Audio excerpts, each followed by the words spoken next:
भागवत गीता अध्याय 8 अक्षर परब्रह्म योग। 1। अर्जुन के प्रश्न और श्री कृष्ण के उत्तर 1 से 8। अर्जुन भगवान से पूछते हैं, ब्रह्मा क्या है? आत्मा, कर्म, अधिभूत, अधिदैव और अधियज्ञ क्या है? मृत्यु के समय स्थिरचित योगी आपको कैसे प्राप्त करते हैं? भगवान श्री कृष्ण उत्तर देते हैं, ब्रह्मा अविनाशी परम तत्व है। आत्मा का ज्ञान अध्यात्म है। सृष्टि की उत्पत्ति का कारण कर्म है।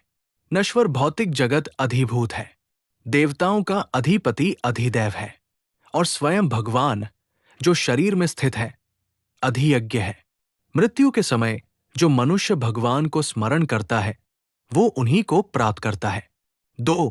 प्रणव, साधना और उसकी अद्भुत शक्ति 9, 16।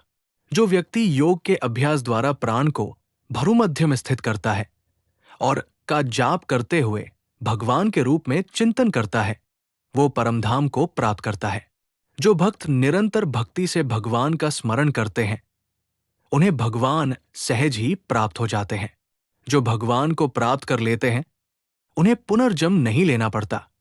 वे दुखमय संसार से मुक्त हो जाते हैं। 3।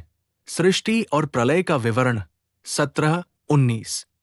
ब्रह्मा का एक दिन 1000 युग और इतनी ही लंबी उसकी रात्रि भी होती है।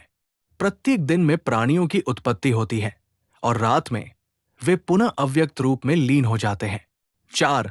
परम अक्षर ब्रह्मा की स्थिति 20, 22। इस अव्यक्त प्रकृति से परे भी एक नित्य अविनाशी सत्ता है जिसे परम लक्ष्य कहा गया है। जो उसे प्राप्त करता है वो फिर जन्म नहीं लेता। वही भगवान का परम धाम है। उस परम पुरुष को एकनिष्ठ भक्ति द्वारा ही पाया जा सकता है। 5।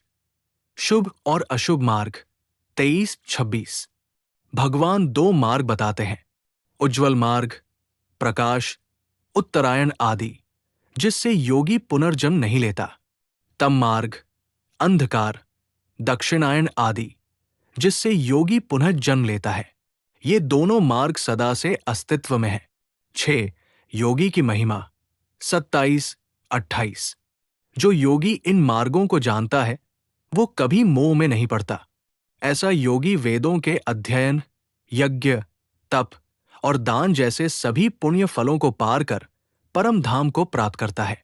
सारांश: ये अध्याय आत्मा, ब्रह्मा, मृत्यु के समय भगवान का स्मरण, जाप, सृष्टि का चक्र, 2 मार्गों और परम लक्ष्य की व्याख्या करता है।